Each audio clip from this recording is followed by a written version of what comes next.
Olá, pessoal, tudo bem? Aqui é o João Vitor Zampieri e a gente está começando mais um episódio do Prosas MP. Nesse episódio, para formar aqui a banca das MP, eu queria dar bem-vindo a Mariana De Cicino, que é a nossa sócia consultora que está estreando no Prosas MP aqui. Feliz de estar aqui. Estreando na frente das câmeras, né? Daqui a pouco você vai precisar de agente já. Vamos ver. E hoje a gente tem dois convidados bem especiais.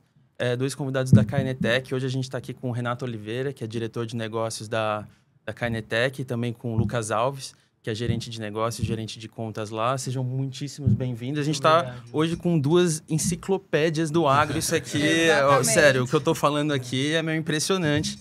Então vai ser um episódio bem legal, pessoal. A gente vai falar, obviamente, sobre o mercado, sobre inteligência. A gente vai falar um pouco sobre o perfil do produtor no campo.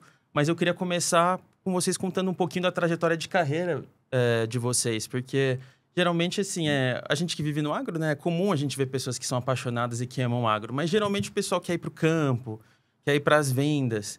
E por que os dados e por que os números? Obviamente que para a gente isso é tudo, o dado é ouro, então a gente vê o valor para caramba. Mas conta um pouco, como vocês caíram nessa e decidiram ficar, se especializar e hoje em dia virar aí com certeza o principal player falando de dados aí do agronegócio brasileiro.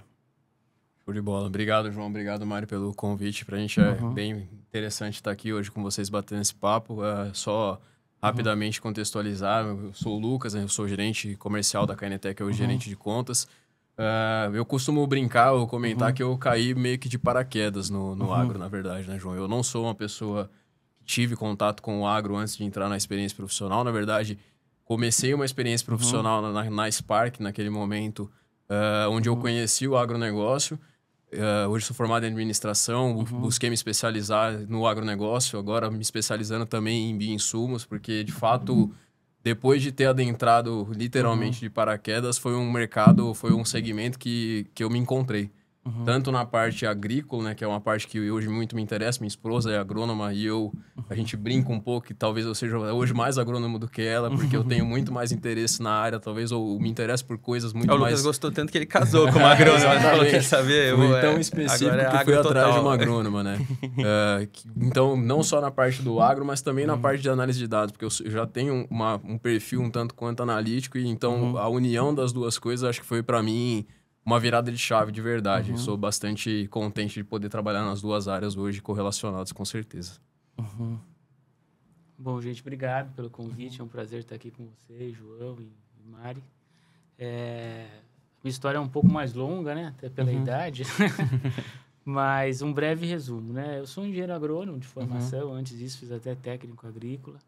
Trabalhei em fazenda, trabalhei em revenda de insumos, né? Já tenho uma carreira bastante extensa no campo, mas já há muitos anos, mais de 20 anos, eu trabalho com serviço de informação, com pesquisa de mercado, com planejamento estratégico. Então, minha carreira foi muito para o marketing mesmo, nessa área mais mercadológica, né? E há muitos anos trabalhando em empresas, né, do segmento da Kainetec, né? Que é uma empresa, já pegando o gancho, é uma empresa multinacional, né, que está estruturada no mundo todo. O Brasil hoje coordena toda a operação na América Latina, até pela importância que o Brasil tem no contexto.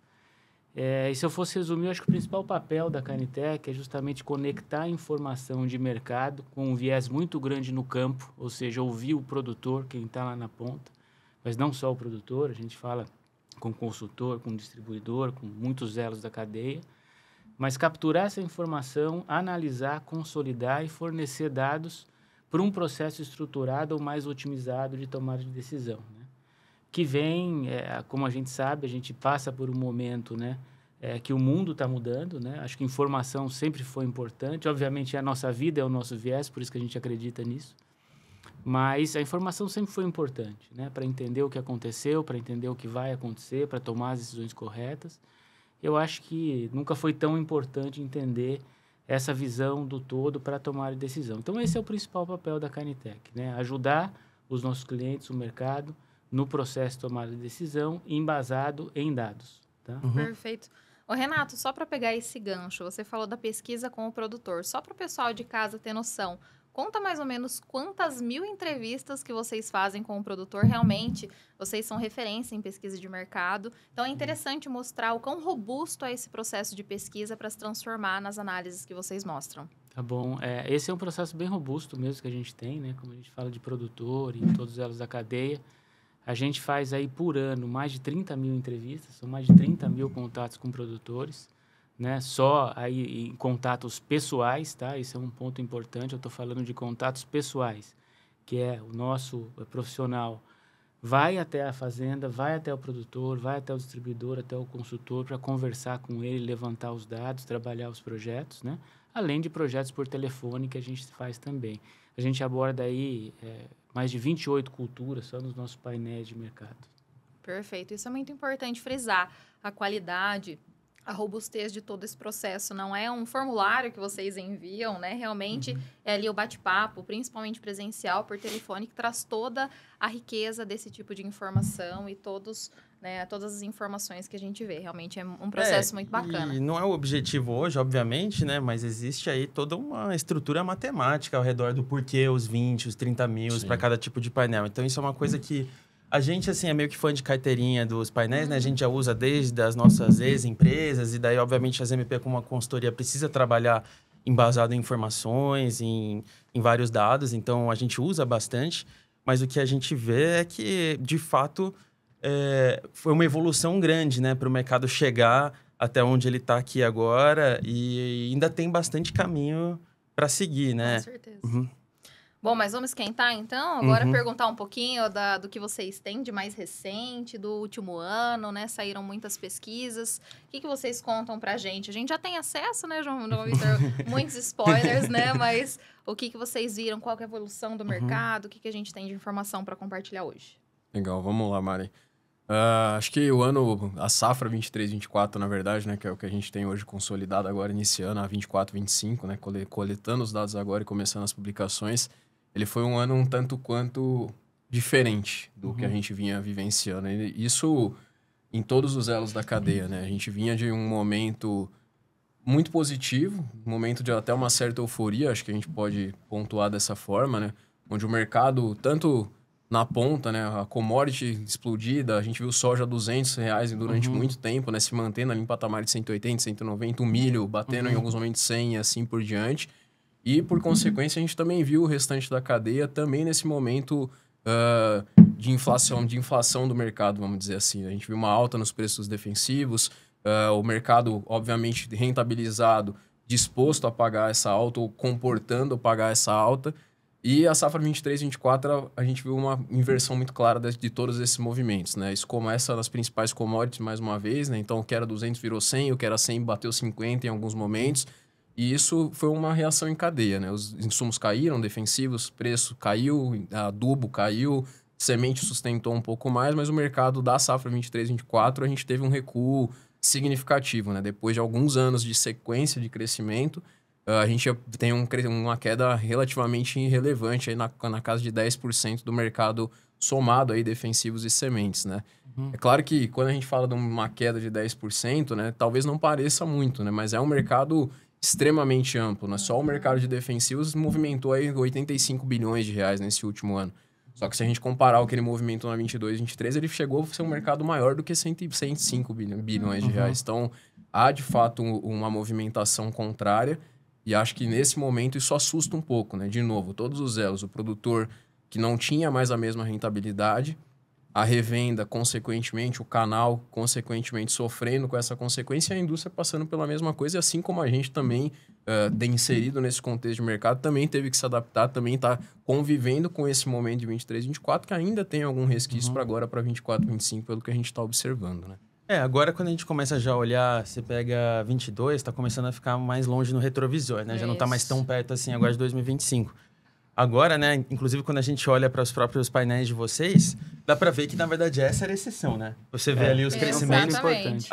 Isso é uma coisa muito importante. A exceção foi aquele período da tempestade perfeita, do pós-Covid, onde realmente houve uma inserção extrema de recurso no agro brasileiro, que foi um dos poucos recursos que, por muito mérito, não parou mesmo na pandemia.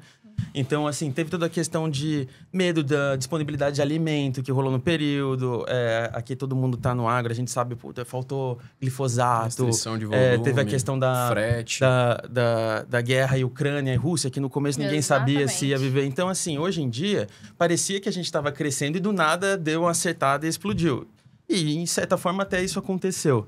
Mas agora, olhando para qualquer curva aí de crescimento, dá para ver que isso que estava fora da curva. Agora a gente, na verdade, está meio que mais próximo do patamar que sempre teve, né? Se a gente comparar, né, isolando esses anos de 22, 23, 21, 22, de fato, hoje a gente está muito mais próximo do que é a realidade no padrão, do que é algo coerente de prática para o mercado como um todo, desde precificação de commodity até soluções, do que de fato foram esses 2 anos que foram muito atípicos, né? Na verdade, agora a gente está bem próximo do que seja talvez a realidade do próximo ano também, desse ano como foi, e que deve ter uma certa estabilidade nesses próximos anos, né?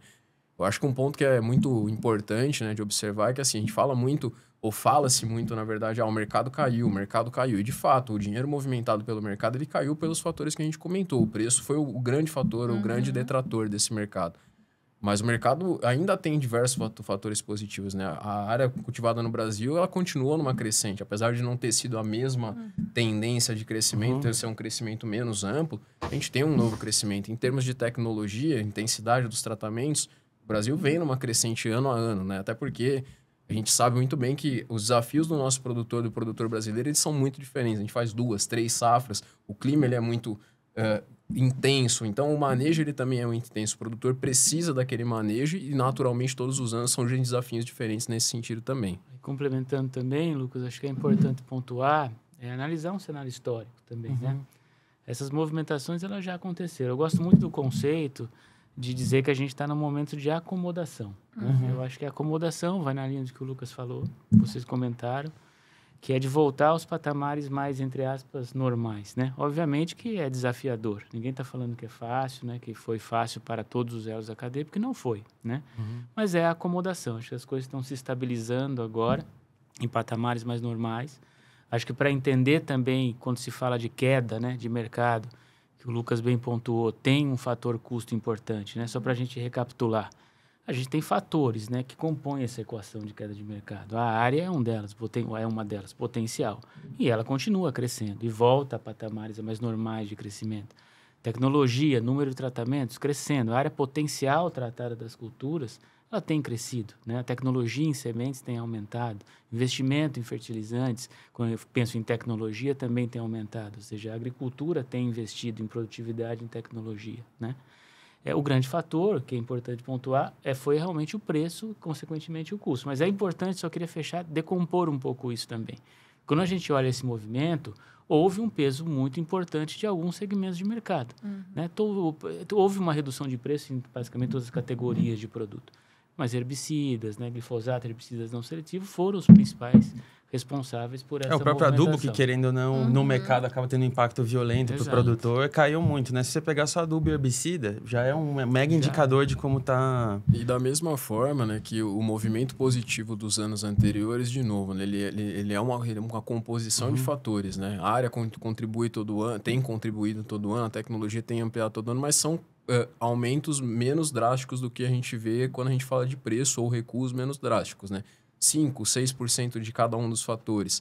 Mas esse crescimento dos últimos 2 anos também foi muito relacionado, 80% desse crescimento teve relacionado à inflação dos preços e justamente desses segmentos que fazem parte do manejo e que são muito relevantes, né? O próprio glifosato, no momento de pico, teve ali quase 10 vezes o preço que ele tinha anteriormente e hoje retornou para os patamares normais. O adubo sofreu muito com toda a questão da guerra e assim por diante. Então, há, como o Renato comentou, uma acomodação. Claro que todos os segmentos sofreram de alguma forma, mas esses segmentos que, no momento positivo, se beneficiaram um pouco mais ou conseguiram capturar um pouco mais de valor por N fatores, nesse momento foram os que mais sofreram impacto, sem dúvidas. Exatamente, desculpa, pessoal, um ponto complementar, uma coisa vai puxando a outra, né? Mas, Renato, esse ponto complementar, na verdade, ele precisa ser necessário, porque senão a informação fica incompleta, e isso é bem importante, é um ponto que a gente nas MP mesmo bate muito.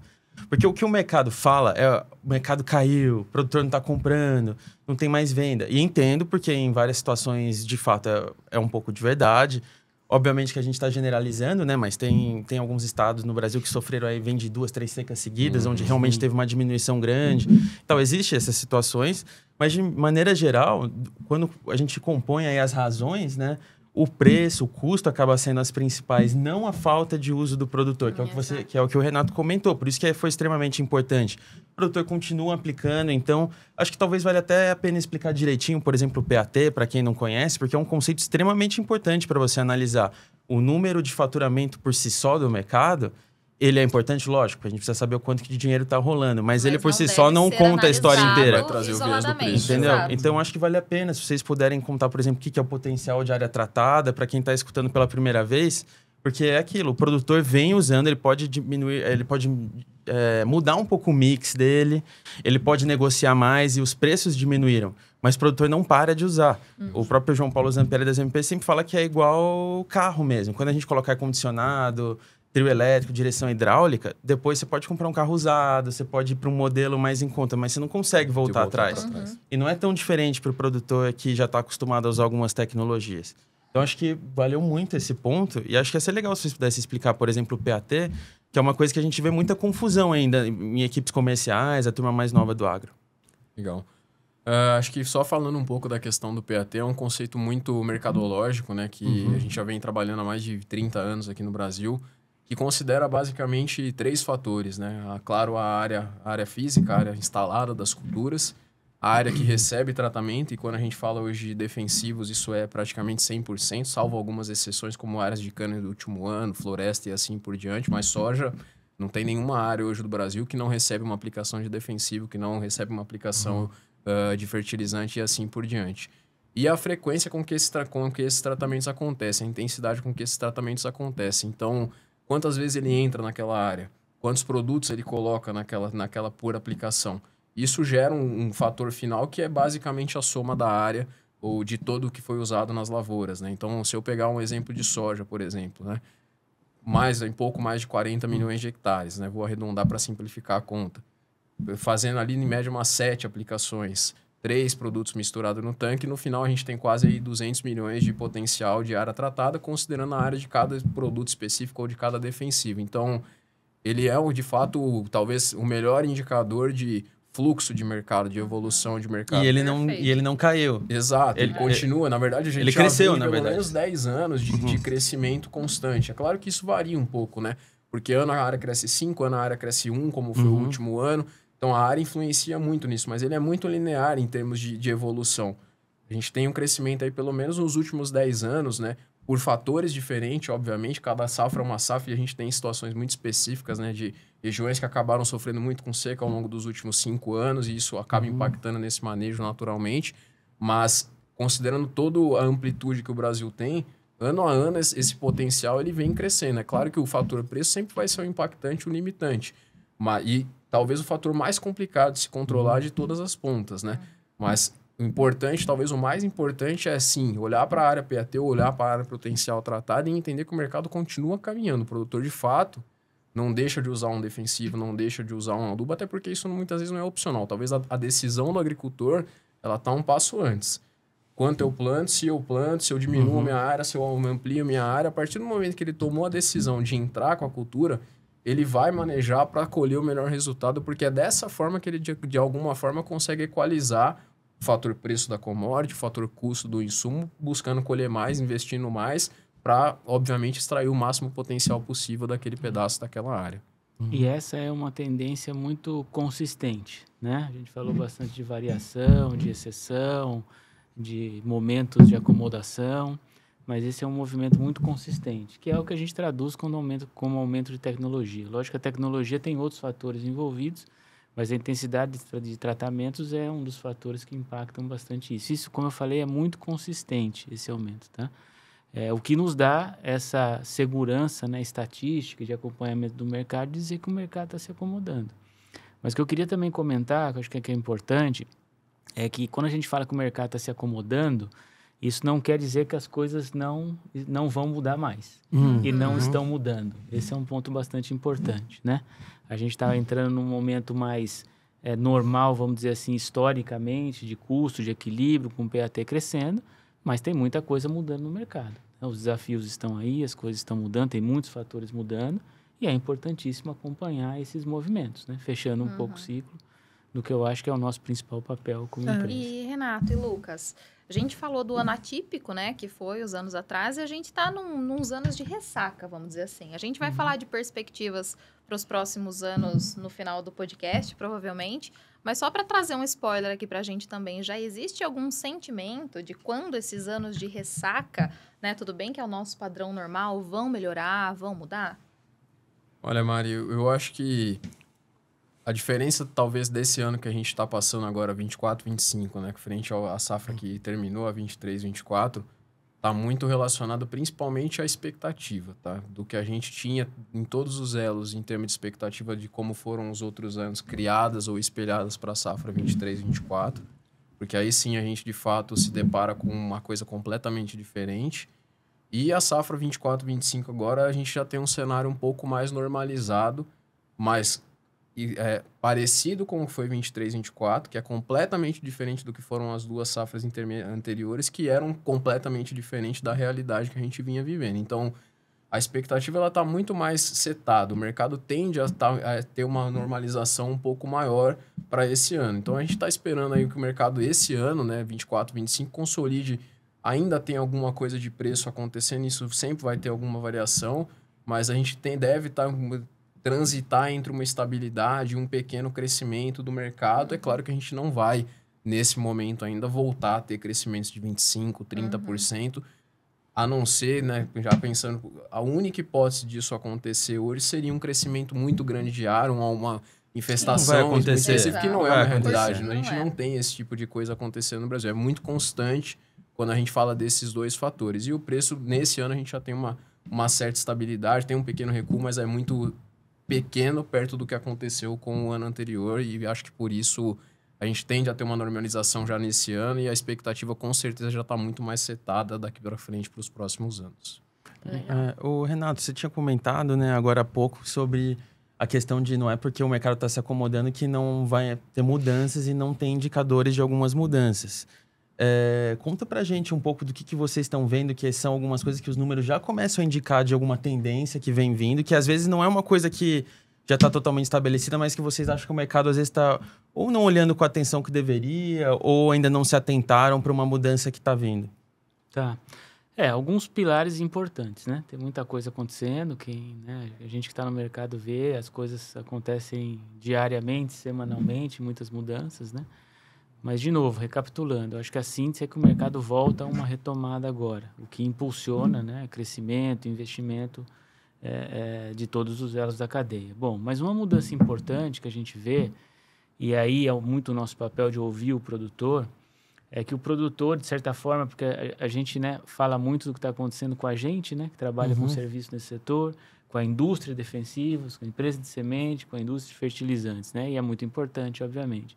Mas o produtor também está mudando um pouco, né? A sua forma de ver o mercado, a sua forma de trabalhar. Então, esses últimos anos também trouxe para o mercado, para o produtor, algumas mudanças importantes na dinâmica que ele está vendo esse mercado. Quando eu estou falando dinâmica, é dinâmica de compra. Isso tem mudado um pouco, isso tem sido uma dor importante, né? Ou seja, de quem está participando desse mercado, como é que eu me adequo a essa nova realidade? Esse é um ponto de atenção muito importante, eu acho, dentro da estratégia de todas as companhias. O produtor está mudando um pouco a forma da dinâmica com que ele vê as compras. Normalmente ele está demorando um pouco mais, né? Ele está pensando um pouco mais, os negócios estão mais travados no mercado, né? Uma outra mudança importante que a gente vê, que tem a ver com essa questão de andamento de mercado, de pace de mercado, é o próprio sistema de distribuição, né? A gente vê algumas coisas acontecendo importantes em termos de tendência. Eu acho que o Cerrado, lógico, o Cerrado é uma situação, o Sul é outra situação, o Sudeste é outra situação, a gente tem que pontuar isso. Mas existe uma movimentação também, né, um pouco inversa. A gente viu um movimento de consolidação, agora a gente vê um movimento de mudança um pouco mais para a venda direta, então isso também está mudando bastante. E talvez um terceiro fator que a gente vê falando muito do produtor, né, e é um tema que a gente sempre toca, que tem sido muito discutido, é essa dinâmica de relacionamento e de interação com o produtor, né? Quem é esse produtor? As formas de contato com esse produtor. Não só em relação à mudança de geração que está na tomada de decisão, Mas a dinâmica da comunicação também está mudando muito. E, Renato, perfeito ponto. Eu ia entrar justamente nessa mudança geracional.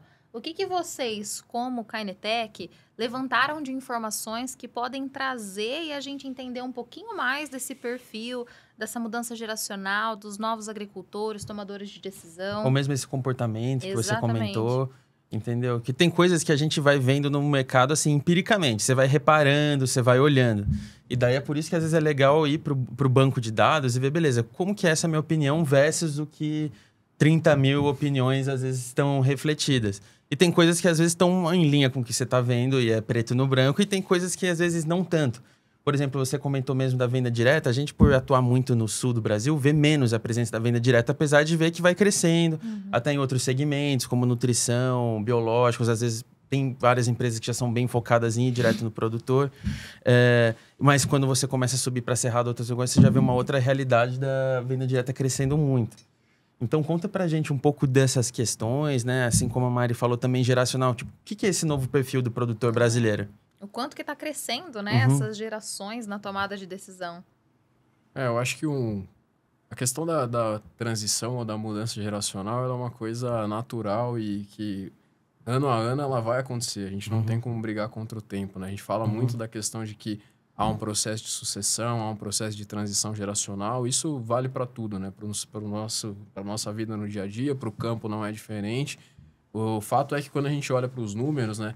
A gente hoje já tem quase 10%, 1 a cada 10 produtores, né? Dessa forma, talvez, ou tomadores de decisão, na chamada geração Z, né? Que basicamente são produtores ali nascidos depois de 1997. Ou seja, a gente está falando aí de pessoas com 28, com 27 anos no máximo, né? Mas tem muita gente de 22, 20, 21 começando a ter papel ativo de fato na tomada de decisão da lavoura, né?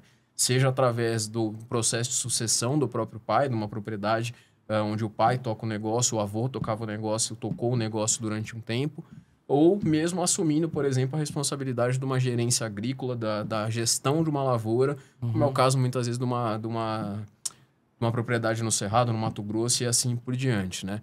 Junto a isso, né, a questão geracional, essa transição ela vem acontecendo, o que a gente tem observado, né? Apesar dessa transição, a gente não tem uma movimentação clara em termos de rejuvenescimento do campo. Não é esse o ponto, porque, de novo, entra gente mais velha, entra gente mais nova, ou sai gente mais experiente, entra gente mais nova, e isso se compensa ao longo dos últimos anos. A gente tem aí uma tomada de decisão média dos últimos 10 anos de 43, 44 anos, isso não mudou. Mas algumas questões mudam ao longo desse ciclo, né? Uma questão, acho que, muito interessante dentro desse ponto, né? É o fator da evolução educacional que a gente tem ao longo dessa mesma janela de tempo, né? Perfeito. Se a gente comparar as gerações anteriores com as gerações mais atuais, né? Principalmente as duas últimas gerações, né? Nessa, de novo, volto, pessoas de 28 ou até 45 anos, ampliando um pouco mais, as duas últimas gerações já tem 50% do tomador de decisão, seja ele o dono, seja ele o gerente agrícola de novo, já com formação com curso superior. E a gente ainda tem um outro fator adicional, que o ensino básico nessa característica, nessa geração, já é algo praticamente ausente. Você tem aí 3%, 4%. Então, talvez o acesso à informação dessa geração mais recente, ou dessas duas gerações mais recentes, seja algo que avançou demais nesses últimos 10 anos no Brasil, né? Se eu comparar isso com pessoas ali que eram da geração de antes de 1965, a gente tinha quase 20%, 25% do mercado ainda em cima de ensino básico, e tinha ali aproximadamente 15%, 20% com um nível de formação superior. Então, talvez esse seja um ponto bem interessante de mudança, de migração, e naturalmente isso traz um monte de coisa por trás. A necessidade às vezes, de um produtor ou de alguém que é o tomador de decisão ali, que é um cara que não teve a oportunidade de estudar e também não tem amplo acesso à informação, é totalmente diferente do cara hoje, que às vezes não é nem tão mais novo em idade, Perfeito. Mas ele já tem uma mentalidade totalmente diferente e tem muito acesso à informação. Então, se você soma ali o fato do cara ter a universidade, do cara já ter passado por estudo, às vezes, hoje em dia, né, você vê de tudo, o cara já estudou fora, já fez outras coisas, morou na cidade, depois voltou para o campo. Então, muda muito, né, a necessidade dessa pessoa, é totalmente diferente, mesmo que a gente está falando de 10, 15 anos só de diferença. E, João Vitor, a reflexão e o puxão de orelha também para as empresas que ainda não acordaram para esse ponto de vista Aquelas que estão fazendo a mesma coisa desde sempre realmente vão perder vantagem competitiva. Então, a estratégia está adaptada para essa nova geração, a comunicação, como que você vai se comunicar com o jovem produtor, aquele tomador de decisão, a agilidade, o tipo de relacionamento. Então, isso que as empresas têm que estar realmente bem cientes. Não precisa mudar 100%, não é isso que a gente está falando, porque todo o histórico vale muito, mas é como que a gente vai se adaptar para poder atender esse tipo de pessoa, com certeza. Né? Eu acho que nisso aí o agro vai ter que evoluir bastante ainda, talvez pensar em novas formas de segmentar cliente por atendimento, porque é complicado. A gente se coloca na pele dos nossos clientes, vários que estão aí na área comercial, porque assim, vamos supor que você é um agrônomo de campo, ou um RTV, alguma coisa assim ali. Cara, não é fácil, porque você tem aí uma metade, né? Eu não lembro os números de vocês de cabeça, mas você tem ali uns 40%, 50% que eu acho que são tomadores de decisão até 40 anos, que é um número super expressivo. Então, é esse cara, às vezes, mais novo, com acesso à informação, que já estudou. Só que a outra metade é o cara, às vezes, mais velho, colono, que gosta daquele jeito extremamente tradicional. Você tem que meio que atender os dois perfis ao mesmo tempo. É isso aí. E os dois, tem pequeno, tem grande, tem que comprar muito, que compra pouco. Não é que o mais novo compra tudo.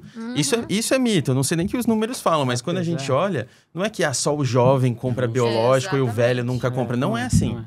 Entendeu? Porque apesar de existir esse desafio, né, ou essa oportunidade, né, muito grande de adaptação, de sair na frente, né, fala-se muito disso hoje, né, a gente estava falando, né, mano, da questão da capacidade de adaptação, né, a gente tem que se adaptar, né, não só como profissional, mas como ser humano nesse mundo, mas assim, existem alguns pilares, eu acho importante para pensar na estratégia, né, que é complexa, não é simples assim, mas eu acho assim, primeiro, existem dados que mostram que existem, né, cenários muito distintos entre as regiões no Brasil. Então, isso já é um direcionamento importante.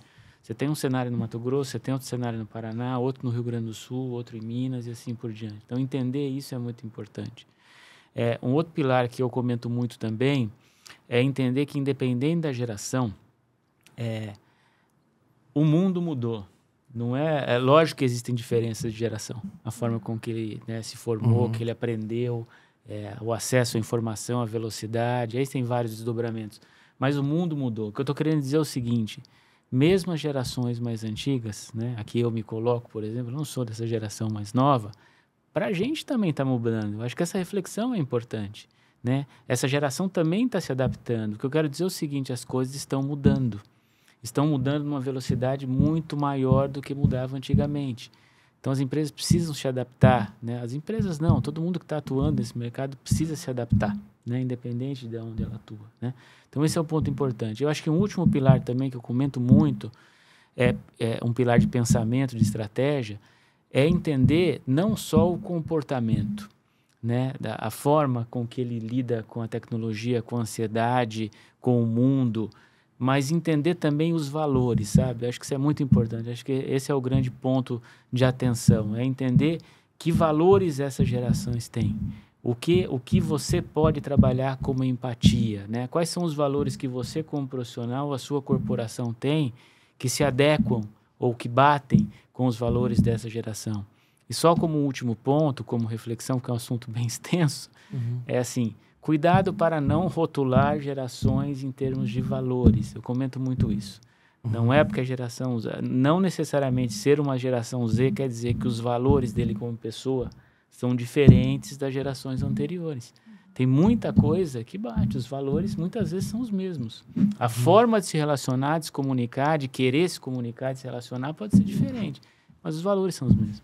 Eu acredito também que essa questão da adaptação talvez seja a grande chave do jogo hoje, né? O grande virado de jogo. Porque a gente fala muito em adaptação em função da mudança da nova geração ou do novo perfil do agricultor, mas como você bem pontuou, né, João, assim, a gente tem hoje 50% do mercado para um lado e 50% do mercado para o outro lado. Então, não é só se adaptar, é obviamente olhar e se adaptar ao que está vindo, ao que está acontecendo e virar pela frente maior intensidade, mas também se adaptar àquilo que ou se manter adaptado, se manter ajustado àquilo que ainda é muito relevante no mercado, que vai continuar sendo muito relevante. E não necessariamente o mais novo que é drone, o mais novo que é biológico, o mais novo que é acesso à internet. Existe sim alguma relação, até pelo perfil da inserção e no contexto do mundo onde ele nasceu. Mas isso também pode ser uma necessidade, pode ser uma demanda de pessoas de gerações anteriores, porque a gente também se adapta, a gente também muda conforme o tempo vai passando. O olho no olho, que é uma coisa muito, muito... Hoje a gente escuta muito, né? Pô, mas o menino mais novo, que era filho do proprietário da fazenda, não quer mais vir aqui na loja, ele não quer mais sentar, tomar um café, não quer mais conversar. Sim, em alguns casos sim, mas não é preto no branco. Essas coisas são muito pontuais ou são muito específicas. A gente tem que olhar para isso, obviamente, buscando atender essas novas demandas de tecnologia, de comunicação, de valores talvez um pouco diferentes ou de percepções de mundo um pouco diferentes, mas sem esquecer que muitos desses valores eles permeiam gerações. O pai passa para o filho, o avô passa para o pai e assim por diante. Inclusive no próprio manejo em si, a gente vê isso direto. Tem filho que o cara faz a gestão do mesmo jeito que o pai fazia, que não é tão diferente que o avô fazia. Entendeu? Não importa a idade. Não é tão brusca, né, João? Assim, o filho não vai pegar a propriedade do dia para a noite, mudar da água para o vinho de um dia para o outro. Ele primeiro vai ver o que ele aprendeu vendo o pai dele fazer, o que o pai dele viu, o avô dele fazer. Aí sim começar a fazer os ajustes conforme aquilo que ele está vendo para frente, ou aquilo que ele está vendo de diferente do que ele acha que poderia ser ajustado dentro da propriedade, seja de manejo, seja de maquinário, seja de, enfim, tecnologia implementada e assim por diante. Uhum. Eu acho que, assim, a forma que as gerações ou que os vários tipos de produtores vão interagir com as marcas, com as empresas, vai mudar, mas muitas das necessidades é a mesma. O cara, no final, ele traz uma rentabilidade a mais, ele tem dúvidas com relação ao manejo. A única questão é que agora a dúvida dele se transforma mais complexa. São mais produtos, é mais gente falando mais coisas para ele fica perdido, mesmo tendo informação. Mas as necessidades são as mesmas. Eu acho que a oportunidade é entender como cada tipo de cliente gosta de interagir com a sua marca. Porque a gente vê isso direto A gente vê a diferença em segmentos, em clientes. Pô, tem cliente que, cara, se eu for lá e fazer um lado a lado por 3 anos e comprovar que deu mais resultado, colheu, o cara vai fazer a virada completamente.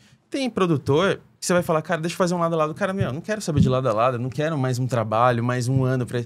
Eu quero tomar decisão, eu quero que você me prove de alguma forma que isso vai me dar mais ou menos dinheiro.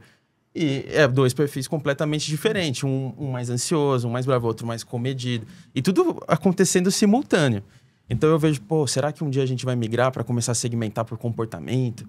Ou alguma coisa assim? Eu não acho que a gente está tão perto disso, mas eu acho que alguma coisa nessa linha a gente tem que fazer, porque o agro está se tornando mais complexo justamente pela mudança comportamental, independentemente de geração. Não estou falando, como vocês comentaram, que é só o jovem, o sênior e o velho. Não é isso. Mas as mudanças de comportamento são muito relevantes no agro e fora do agro, né? Porque a gente interage com essas marcas e com as empresas de qualquer forma. É porque no mundo, né, que a gente fala tanto disso, né? Um mundo tão volátil, tão ambíguo, todas essas teorias. O Bunny, VUCA. Isso aí, né? O Bunny já tá ficando velho, daqui a pouco... Tem um novo, já. E é verdade, isso acontece realmente, né? Mas, de novo, eu reforço esse ponto, ouvindo a fala de vocês também. Tem que tomar muito cuidado para você não simplificar o relacionamento ou a estratégia, né? Só em função de geração ou só em função de região. Lógico que isso é importante, a gente sabe disso. Mas eu acho que tem coisas que ainda são muito fortes, né? Como, por exemplo, um dado interessante. Quando a gente perguntava há 10 anos atrás para o produtor, né, que ele tinha 30 anos, hoje ele tem 40, ou que tinha 40 tem 50... como que ele tomava a decisão, muitos deles, a grande maioria, falava assim, não, eu tomo sozinho a decisão. Hoje, essa geração mais novas, mais jovens, estão ouvindo mais. Ele fala para a gente nas pesquisas, eu escuto mais o agrônomo da cooperativa, o agrônomo da revenda, o meu agrônomo contratado, o técnico da empresa, eu escuto mais gente para tomar a decisão, né? Então, não é que ele não quer se relacionar, porque eu particularmente acho que a base da construção do desempenho, do sucesso no nosso mercado, que é um mercado cada vez mais competitivo, tem mais informação, tem mais marcas, tem mais opções, tem mais tecnologia, tem mais coisa acontecendo, ainda continua muito direta, que é gerar o acesso, se relacionar, conseguir mostrar para ele a minha proposta de valor, comprovar a proposta de valor, né? Não é só uma questão de promessa, para gerar uma recompra, para gerar uma fidelização. Isso não mudou, sabe? Esse processo, e por isso que o relacionamento, a forma de interagir é tão importante. Porque o produtor, seja qual geração ele seja, ele ainda acredita muito nesse processo, sabe? Ele precisa desse processo para construir. E o agro ele ainda dá a oportunidade de basicamente todo ano te dar um resultado ainda, né? Para você comparar. Então, eu imagino que os produtores com o tempo vão ficar cada vez mais assim, entendeu? Querendo buscar mais informações, querer entender com mais complexidade, se comparar mais com os outros. Eu acho que esse é um processo que está acontecendo, né? Como vocês estão colocando, e vai se intensificar ainda mais. Renato, a gente falou, né? Uma das perguntas que a gente ia fazer era sobre o sistema de distribuição. Segura um pouquinho, só quero pegar um gancho também aqui. A gente comentou que existe uma certa relação da nova geração com biológicos. Então, vou entrar na parte do biológicos aqui. Hoje a gente vê muitas empresas de biológicos surgindo. Um dado recente mostrou que existem mais de 700 empresas. Claro que pouquíssimas detêm 80% do mercado, né? Realmente devido à história, devido à grandeza das empresas. E eu queria perguntar para vocês, né? Como que o mercado de biológicos se comportou? Olha, Maria, o mercado de biológicos ou o tema biológicos no agro talvez seja um dos temas mais quentes, né? A discussão mais acalorada dos últimos anos, né? Porque, de fato, o momento do uso de bioinsumo no Brasil ao longo dos últimos 10, 12 anos, ele é muito positivo, né? A gente sai aí de um mercado praticamente inexistente ou muito pontual, uma cotésia na cana, um metarrhizium e assim por diante, para, de fato, o biológico passar a fazer realidade na... O mercado era antigo, porque já tem as tecnologias, algumas antigas, mas ele era muito pouco representativo até pouco tempo, né? Ele passou a ser relevante há pouco tempo, ou vem ganhando relevância há um pouco menos de tempo, né? Esse é um mercado que, se a gente olhar para o último ano, para o último ciclo, ele chegou aí, entre biodefensivos e inoculantes, né? Algo próximo a 4,5 bilhões de reais. E, de novo, né? Se eu voltar isso 10 anos para trás, ele era um mercado de 100 milhões. Então, é um crescimento exponencial e até por isso todo mundo está olhando de alguma forma para isso, né? A necessidade, obviamente, o apelo do biológico por trás disso, é uma coisa mais sustentável ou uma alternativa que também auxilie o químico a perdurar durante mais tempo, porque o químico continua sendo uma base importante. Mas o biológico hoje já é 5% no mercado. O grande ponto é que 10 anos atrás ele não era nada, ele era 0,5%. Então isso tem mudado bastante. Diferente do que a gente viu no comportamento no mercado de químicos ou de defensivos como um todo, né? O mercado de biológico teve um novo crescimento esse ano. Então, ele saiu de 4,2, bateu agora quase 4,5, né? Não é um crescimento como vinha acontecendo nos anos anteriores, mas pelos mesmos fatores que a gente comentou, né? Também sofreu com o impacto de preço, apesar de menor dimensão, assim como quando foi impulsionado pelo preço, não teve toda a movimentação positiva ou ganho de valor que teve nos anos anteriores. Vale algumas observações nesse sentido, né? Se a gente considerar o uso de biológicos hoje, né, a gente falou muito dessa questão de hoje já tem 700 empresas dentro do mercado. E, de fato, se a gente comparar isso, o número exponencializou muito. O registro biológico aumentou, a quantidade de players aumentou, mas ainda são poucas empresas que detêm a maior fração desse mercado ou a maior fatia desse mercado, né? Tem mudado? Tem mudado, porque tem mais gente entrando, mas ainda está muito polarizado. O que está mudando, principalmente, né, é a forma ou o uso desse direcional do biológico, tanto na ampliação de controle de pragas. Então, a gente tem alguns cases onde o biológico se consolidou de maneira muito intensa nos últimos anos, foi um case de sucesso, né? Nematicida é um deles, um dos grandes puxadores ao longo desses últimos 5 anos. A cigarrinha do milho, ao longo dos últimos 3 anos, foi um problema novo para o agricultor, né? Talvez a gente conversando com produtores de milho, a cada 10, 9 deles vão falar que a principal preocupação dele ao longo dos últimos anos foi a cigarrinha do milho, e dentro todo aquele pacote de manejo que ele teve que adotar, o biológico foi uma das soluções e alavancou o mercado de bioinseticidas também. Só que um contraponto a essa questão, né, que talvez o grande concorrente hoje das empresas não seja as empresas em si, ainda seja o não usuário, porque apesar da gente ter avançado muito, hoje a gente tem 40% dos agricultores que fazem uso de alguma solução biológica. Isso quer dizer que eu ainda tenho 60% dos agricultores que ainda não entraram nesse mercado. E dentro do mix ali, tem oportunidade para outros tipos de produtos, outras questões ali. E daí, obviamente, que é uma discussão técnica, né? Quando a gente vai para o campo perguntar, vocês devem escutar isso direto. Aí é tudo, mas é que daí eu tenho que ir à noite na lavoura, mas eu não sei a umidade. Eu sei que não é tão simples assim, mas eu acho que, assim, a própria indústria de biológicos vem evoluindo muito rápido. Então, eu digo assim, há poucos anos atrás, você via, eu tenho um produto que fica 12 meses no estoque. Já era um grande diferencial. Agora, você já vê várias empresas com formulações muito mais estáveis, que dão durabilidade. que no final tem até suas vantagens, né? Você vê, por exemplo, até pela característica do produto, dentro de biológico não teve tanto problema de estoque, sabe? Sim. Porque não pode se dar o luxo de ter esse problema de estoque. Então, com certeza, é um segmento que não vai parar. E outra, mesmo as indústrias tradicionais estão investindo muito nele. E então, assim, para onde... migrando, né? Sim. Pegando exatamente. essa parte também. Então, é uma onda, assim, completamente sem volta. Porque mesmo quem, em tese, as empresas que lutariam contra o avanço, na verdade, estão adotando, né? Eu acredito que a questão do...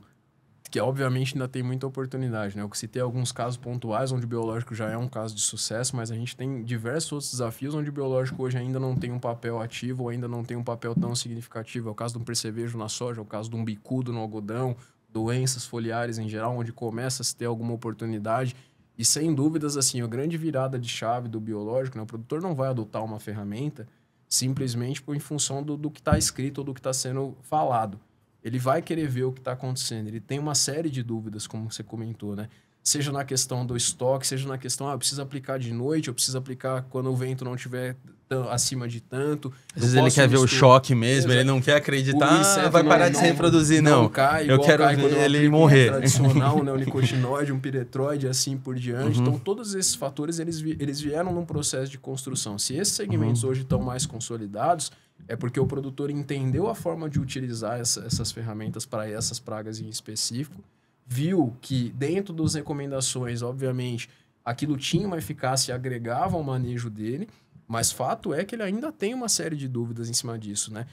Ok, parte desse mercado já mitigou essas dúvidas e já entendeu que quando usado em situações, dentro da recomendação, ele pode misturar alguns biológicos com alguns químicos, e isso tem ali tudo descrito. A indústria tem feito um papel, a indústria, a academia, não só a indústria, obviamente, tem feito um papel muito grande de catequização e de fato ensinar o produtor, porque a grande diferença para mim, João, por que o produtor tem tanta dúvida? E a gente tem um estudo recentemente feito justamente para explorar com ele essas questões, né?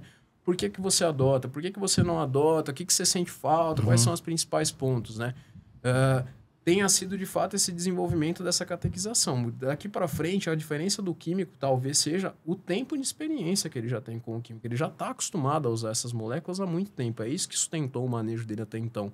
E é natural que para os próximos anos o biológico também entre num ponto comum, onde ele conheça a forma como ele tem que aplicar, se ele pode misturar com o que ele pode aplicar, em que time da aplicação que ele tem que fazer, da praga, da cultura. Então, todas essas particularidades ele vai, sem dúvida, mitigar para os próximos anos, desde que a indústria, de que a gente também apoie ele justamente nesse processo de conscientização, de informação sobre o uso da ferramenta e como que ela se enquadra dentro do manejo. Que é o que eu acho que vai acontecer, até porque as empresas não só vêm investindo muito dos recursos dela, não só com equipes, mas com o próprio P&D disso. Sim. Tem toda uma questão da pauta também, que querendo ou não, o biológico está mais associado à sustentabilidade em diversas formas, em deixar menos resíduos e várias outras coisas. Então, impulsionado assim, pelo ESG também, exatamente. Que ganhou força nos últimos anos. A gente vem discutindo agora várias empresas que estão conseguindo ter acesso, às vezes linhas de créditos diferentes, por fazer um esforço maior de fomentar o uso de biológico, coisas do tipo.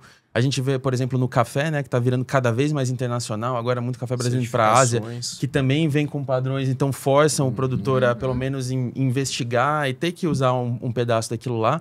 Então, assim, esse processo com certeza vai acontecer. E essa curva que você falou, Lucas, é a curva de qualquer tecnologia. Teve uma época que o celular era um negócio gigantesco, que se ficava mais de 5 minutos esquentava, não podia ficar na cabeceira porque dava radiação na cabeça e tal. E com o tempo, não só a indústria que produz vai masterizando, como a gente vai aprendendo a usar melhor, vendo o que é mito e tal. E não é diferente com o biológico, com a nova tecnologia. Na verdade, para algumas coisas, você mencionou nematicida, pô, o avanço já foi mais rápido do que um monte de outra coisa. Talvez foi mais rápido do cara começar a usar nematicida do cara começar a aplicar fungicida na soja. Não sei os números, aí vocês que tem que ver.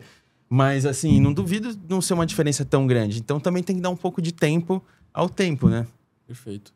Eu acho que tem alguns fatores impulsionadores, né, João? Assim, a questão da cigarrinha foi um caso muito drástico. Né? É que quando dói no bolso, exato, na hora assim, te força. O que aconteceu, basicamente? O produtor assustou, teve uma safra onde ele não estava preparado para o controle de cigarrinha. Eu nem tinha cigarrinha praticamente em pontuais regiões, Minas Gerais, São Paulo, onde a gente tem ali Ponte Verde, isso era mais frequente, mas de repente isso estava no Brasil inteiro.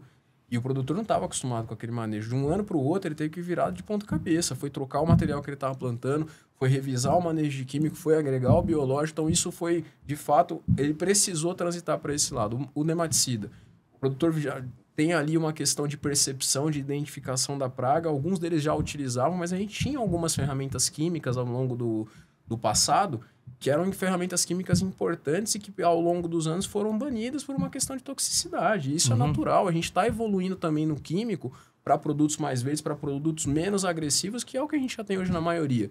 Esses caíram pelo caminho. E a partir do momento que o biológico entra, cumprindo o papel, também tendo eficácia, ele é o substituto natural nesse sentido. Tá tendo uma consolidação na cabeça do produtor. Como o Lucas comentou, a gente justamente fez um estudo recente agora para entender um pouco. A gente também senta com ele e fala, me explica um pouco melhor. É isso que a gente faz, né?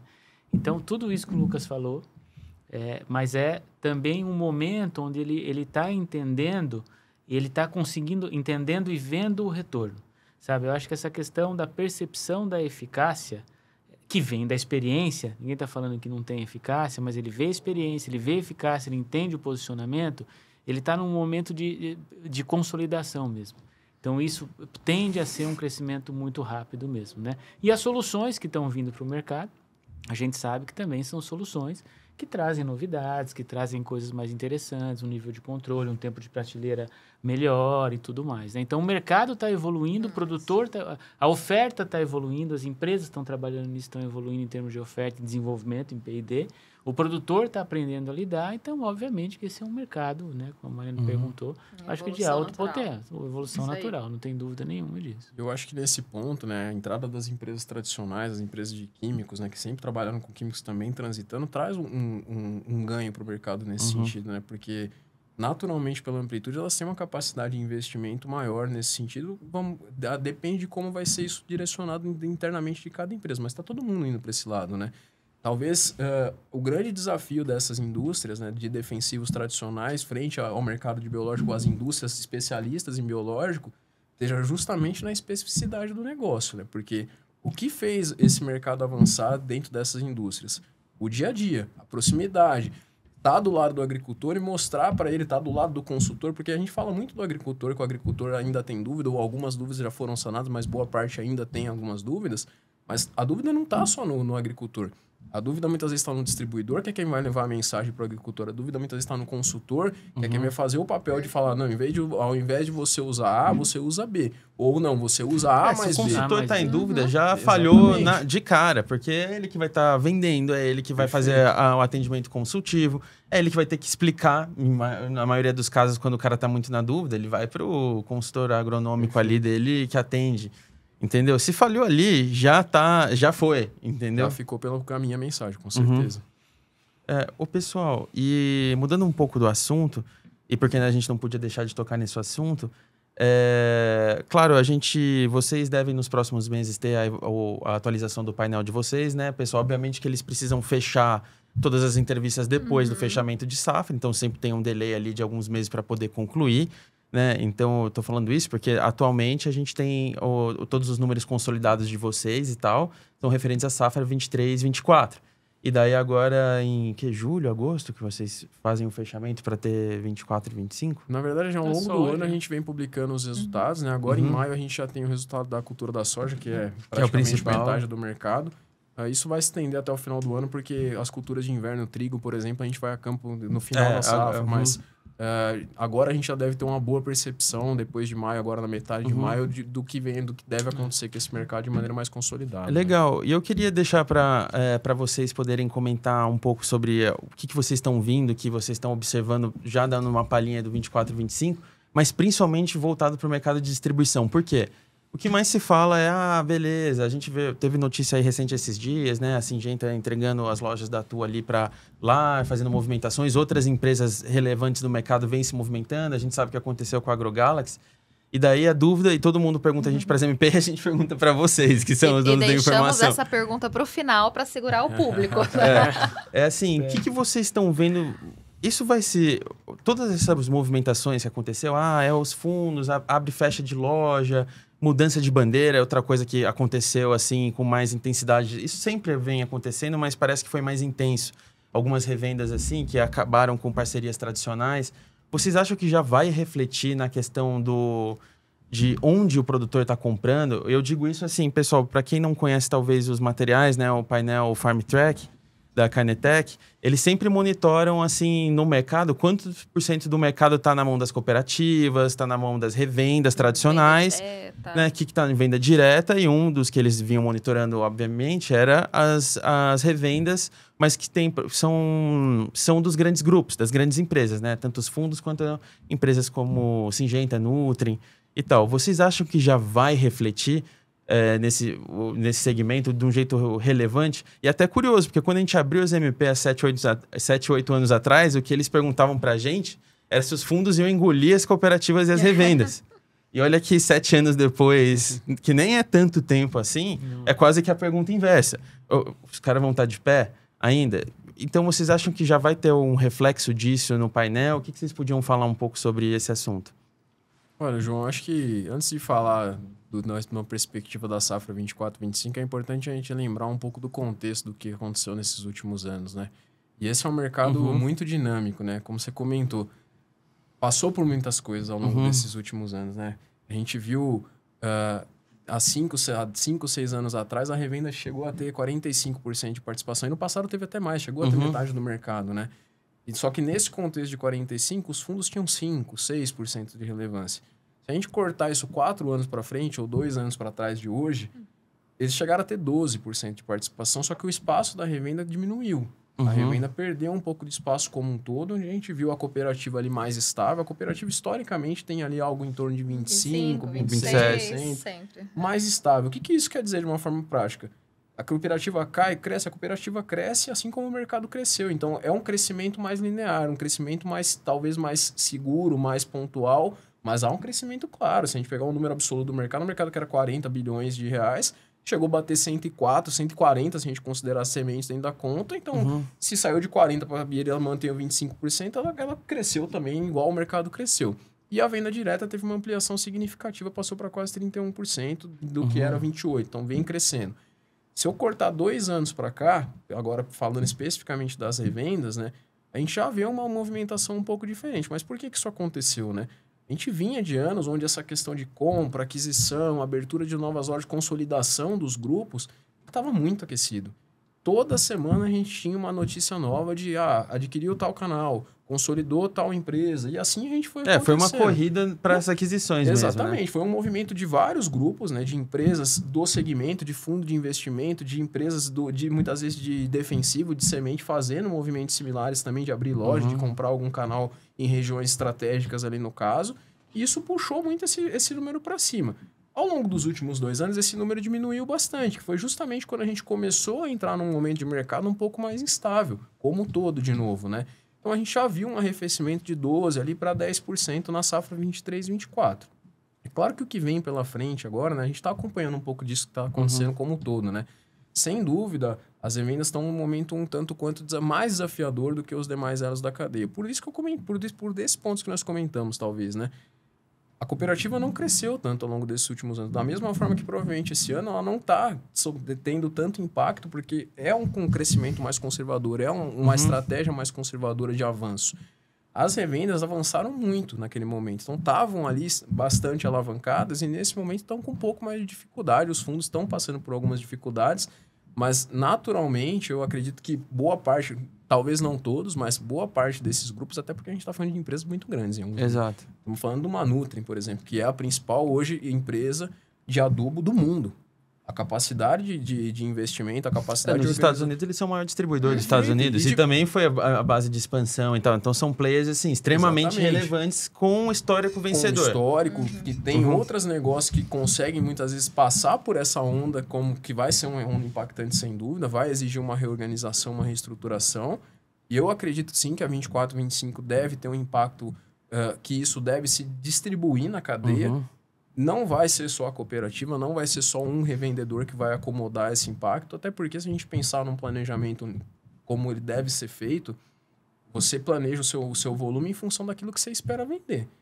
de repente acontece uma notícia de que a empresa A não vai entregar semente, a empresa B não vai entregar adubo e assim por diante. Já muda tudo. Talvez você não tenha todo esse volume disponível para atender a 100% da demanda daquela empresa. Então, é natural que o mercado acabe pulverizando. A gente participou de diversas conversas agora no final do ano com alguns parceiros do eixo de cooperativas, né?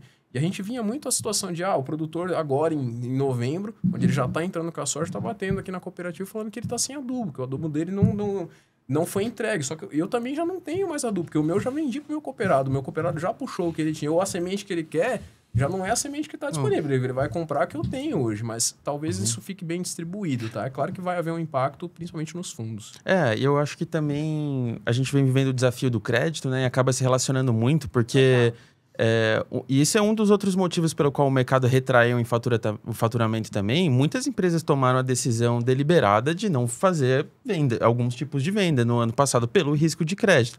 Obviamente, com o custo do carrego, o risco fica muito mais custoso, né? Você não tem tanta margem de gordura, porque você tem que carregar isso com um custo muito maior.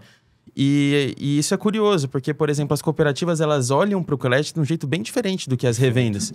Então, às vezes, um cara que tinha crédito numa revenda, às vezes na cooperativa ele não tem. O cara não assinava o endosso, não sei o que, blá, blá, blá. Cara, é de um jeito... Então, até por isso a gente viu alguns produtores no ano passado realmente tendo que entrar em negócios ruins, comprando de quem tinha, porque às vezes grandes distribuidores ou grandes cooperativas não queriam pegar, às vezes o cara tinha muito... Tava devendo muito na praça e por assim. Então, não é tão automático. Fechou aqui a loja da AgroGalaxy, automaticamente no outro dia o revendedor, a cooperativa consegue absorver. É longe disso, inclusive. Uhum. E assim, lógico que a gente não sabe o que vai acontecer, né? Mas a gente soubesse, tava... Mas acho que um ponto importante é que a revenda como segmento de acesso, ou como rota, né, de acesso, ela tende a ser mais pressionada. A gente vê isso claramente, né? Existe uma linha de venda direta que está crescendo ao longo dos anos, né? Ela cresce, obviamente, que isso também tem a ver em função da expansão das áreas ser mais forte no cerrado, e obviamente isso favorece mais o negócio de venda direta, mas ela expande. E as cooperativas, mesmo que proporcionalmente mais estáveis, quando você pega as regiões de atuação, quando você pega o potencial, elas crescem em número absoluto. Então, elas têm um peso muito grande nesse processo. Então, a revenda está cada vez mais afunilada nisso, né? Para os próximas 2, 3 safras, muita coisa vai mudar?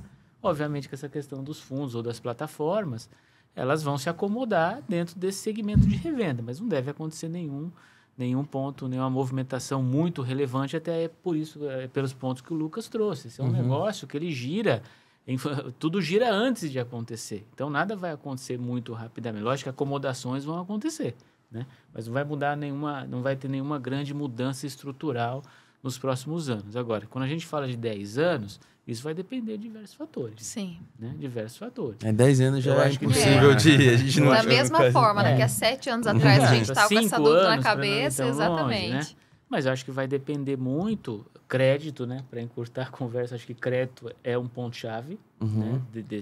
dessa questão. Mas vai depender muito, acho, de como a venda direta vai atuar, porque esse é um ponto importante também. A venda direta, ela tem... como é que ela ampliou? Não foi só por uma questão de ampliação de negócios com novos clientes. Ela também abaixou um pouco o perfil fundiário. Você tinha venda direta 5, 6 anos atrás, 10 anos atrás, num determinado perfil de área cultivada para cima. Hoje isso está baixando, então a venda direta está caminhando para ampliar, para ter mais clientes. E vai depender muito de como a estratégia das cooperativas também vai acontecer. A gente sabe que o plano de expansão existe, né? Sim. E aí vai depender muito de como essas cooperativas, que são muito fortes, muito estruturadas, vão decidir ou não expandir as suas regiões de atuação. E eu acho que talvez 2 pontos, né? Assim, falando um pouco da questão de crédito, né? Que talvez seja um dos grandes desafios do eixo da revenda como um todo hoje, né? Ele é muito ruim para o mercado como um todo, né? Porque a gente vê algumas situações, de fato, alguns resultados ruins, o crédito sendo cortado de alguns players, e isso acaba impactando a cadeia como um todo. Às vezes, um distribuidor que não está com a mesma dificuldade financeira, porque isso não é uma verdade absoluta. Você tem casos, sim, de dificuldades, acaba ficando um pouco mais limitado, porque é natural que o frisson de o problema está acontecendo, a revenda está hoje com complicações, reflita também no concorrente dele que às vezes não está nessa mesma situação.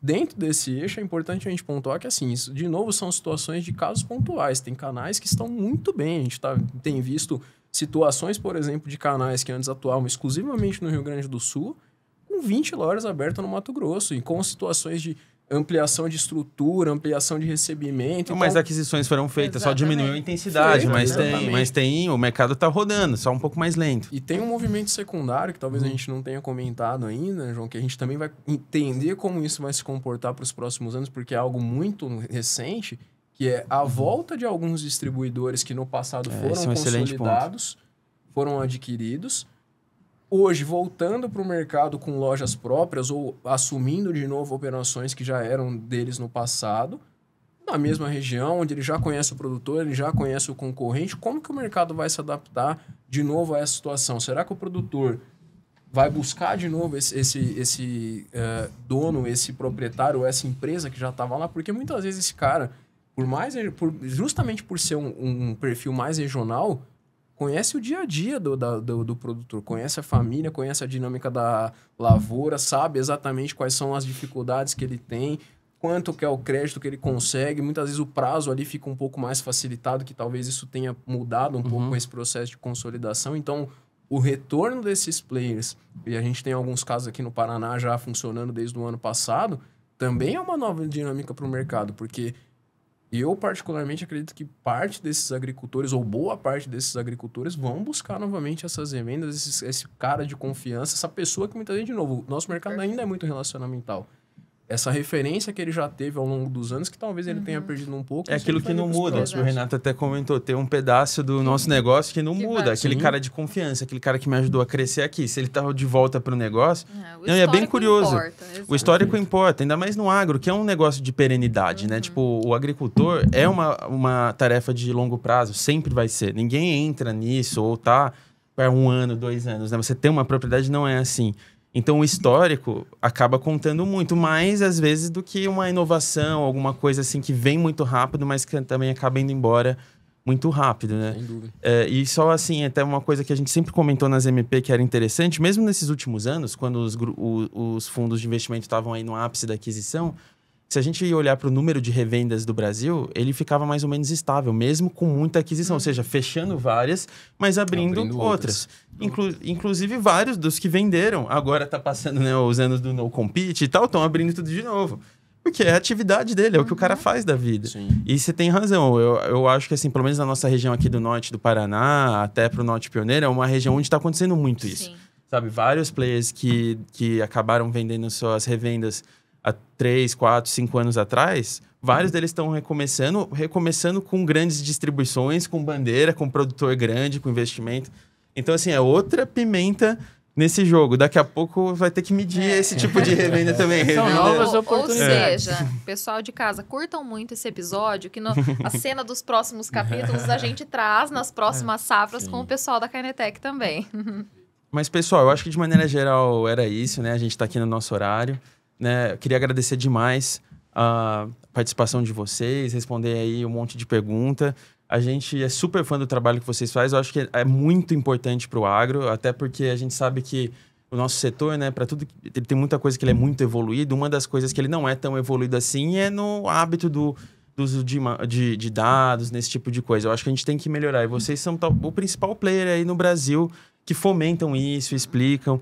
E pra gente mesmo, muito do que a gente sabe que nem é tanto assim, veio de vocês, desde a Spark, Kainetec. Então, eu queria agradecer demais. Espero que os telespectadores aí tenham gostado também.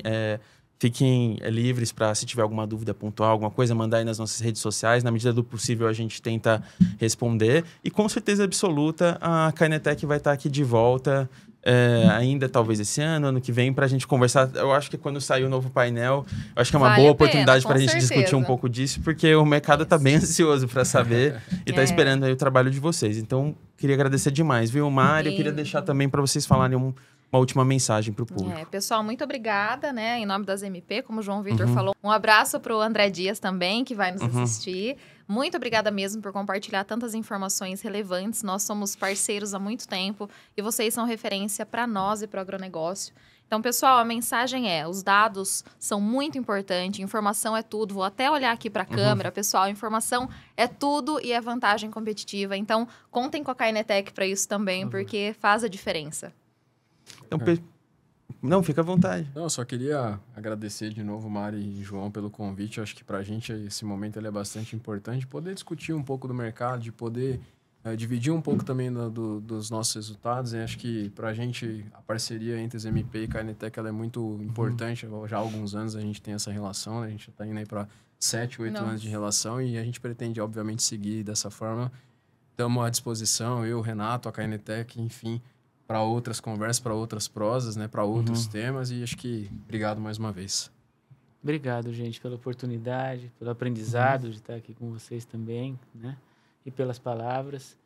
Realmente, acho que a gente, quem está lá na KNTech, a gente acredita muito no que a gente faz, né? Então, eu queria agradecer vocês, agradecer a todo mundo que está nessa jornada com a gente também, de construir dados para tomar decisão. E, para finalizar, talvez fazer um agradecimento muito importante para o produtor, né? A gente começou a conversa falando nisso, né? Acho que são 32 mil contatos por ano, onde esse cara abre a porteira pra gente, atende a gente lá, fica com a gente. Não é um questionário pequeno, hora, né? É impossível, porque o tanto de informação que você tira não tem como ser rápido. E a gente tem tentado muito mostrar para o produtor, né, o que essa resposta, essa atenção dele se consolida lá no final, né, nos eventos, nas publicações. Então, um agradecimento especial para esse cara que, sem ele, a gente não conseguiria construir nenhuma informação. Tá? Muito obrigado mais uma vez. Não, eu que agradeço também o público, os espectadores, é sempre um prazer estar aqui para vocês. Então, chegamos agora ao fim desse episódio do Prosas MP, a gente se vê na próxima então. Um abraço, pessoal, até mais.